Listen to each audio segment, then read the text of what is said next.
And I thank the gentleman for yielding.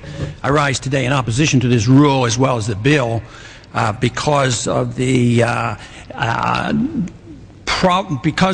lack of need for this and the disgrace that this has brought upon us.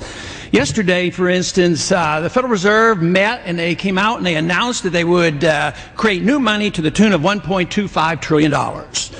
The dollar promptly went down 3%, and today it went down another 1.5%.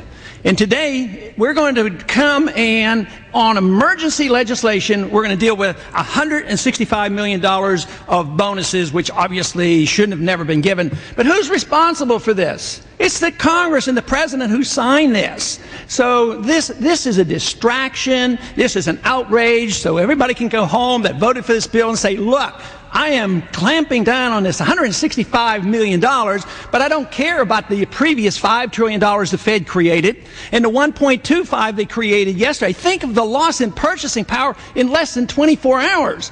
And we think that we can solve this problem. We first appropriate unconstitutionally $350 billion. We give it to the Treasury. We have no strings attached. And then you have an unintended consequence, so we express this outrage. And at the same time, what do?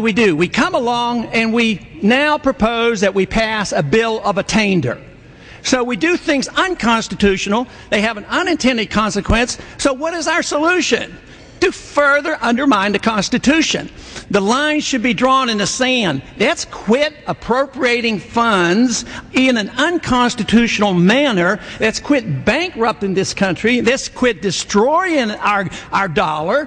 If you really want to do something, you ought to consider H.R. 1207, which would monitor and make the Fed answer questions. I understand the Fed and the Treasury were involved in a lot of these antics, and yet we're not even, the Fed is not even required to answer any questions. So it's about time we have an open book about the Federal Reserve and solve some of these problems. Time's expired.